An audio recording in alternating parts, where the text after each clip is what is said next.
Hi guys, it's me, Yousra, and today we're going to be doing a different kind of video. This video is inspired by Karsten and I'm basically going to rank every single movie I watched this year. Just before we start, I just want to say that this is all based off of my opinion. I don't go to film school, I don't study film or anything, so this is just all very subjective and you're probably going to disagree with everything I say. So as filming this, I've watched 69 movies, but I'm probably going to watch more movies, so if you want to be updated on that, go follow my Letterboxd, yousrasofyan. I've been obsessed with Letterboxd, so if you don't know what Letterboxd is, it's basically just an app about movies and you can like review movies, rate them, all that stuff, and it's great. Let's start ranking every single movie I watched in 2019. I only watched the first 20 minutes of this movie and I lost every single one of my brain cells. Like, why did we decide to give Noah Centineo a career? He's not even that good looking. Honestly, this movie was better than what I expected, but it was nothing like what I expected, and I watched this on a 14-hour plane ride. Not a great idea. Like, right after this movie finished, me and Bibi were laughing for 5 minutes straight because that's how bad it was. Hilary, what are you doing, girl? I know you can sing, so why are you doing this movie? Not the worst Indonesian horror movie I've watched, but you can't expect that much from an Indonesian horror movie. I mean, it's not bad, it's not good, it's there. When I first watched the movie, I actually kind of liked it, but then I realized how stupid it was, and the only saving grace of this movie was Sabrina Carpenter.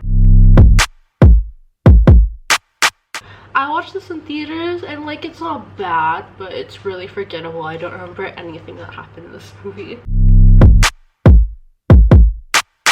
She's really good. Just know that Demi Lovato and Joe Jonas were my OTP growing up.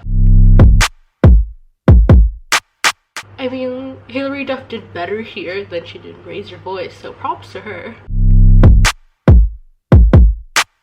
Honestly, kind of really disappointing. I'd watched Split and that was really good, so I kind of had high expectations for this and it was very mediocre.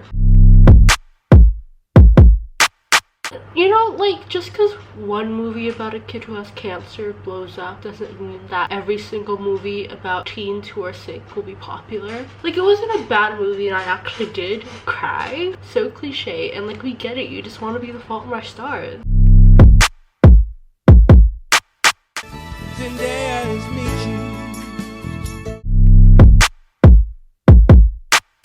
It wasn't bad, I just don't really care for these types of movies.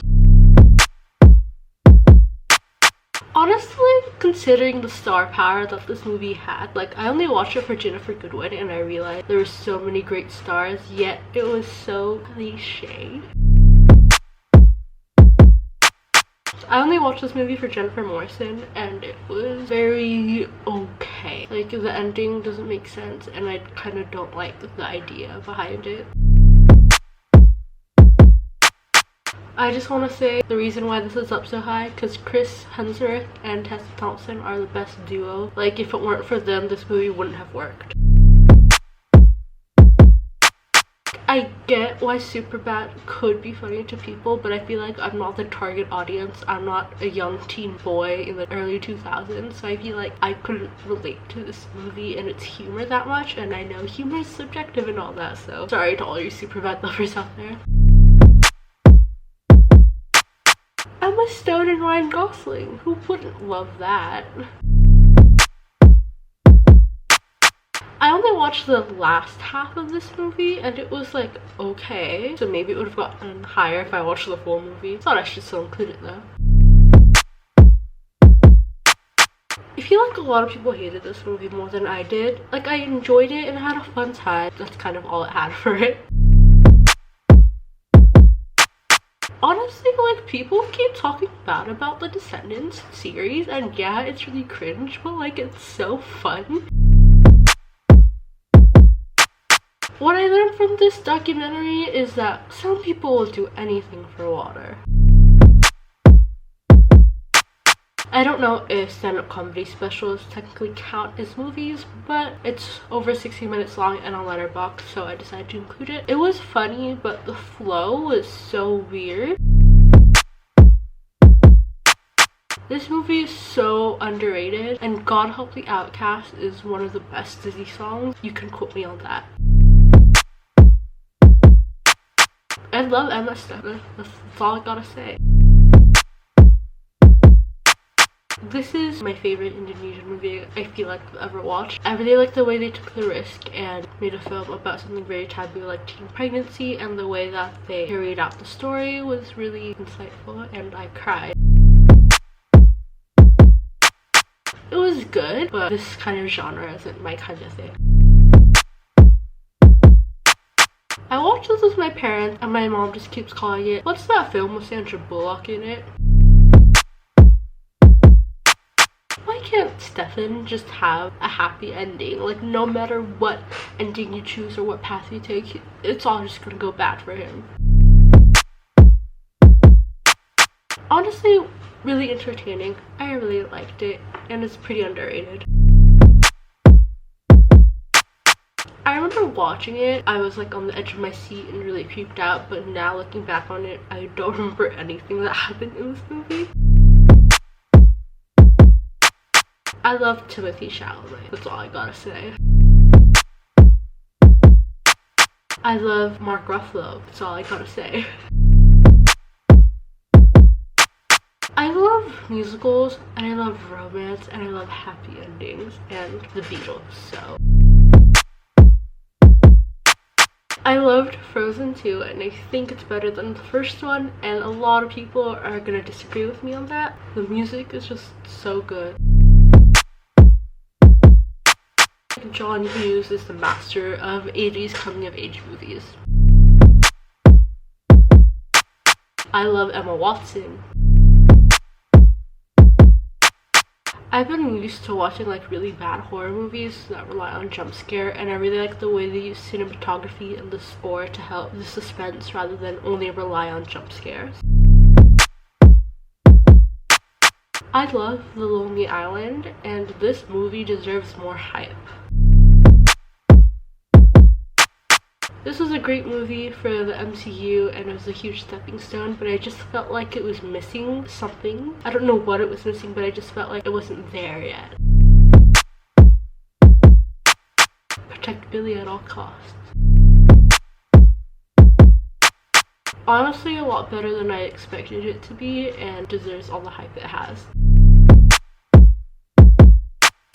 I really like how this was a love story, but it didn't end with the couple being together.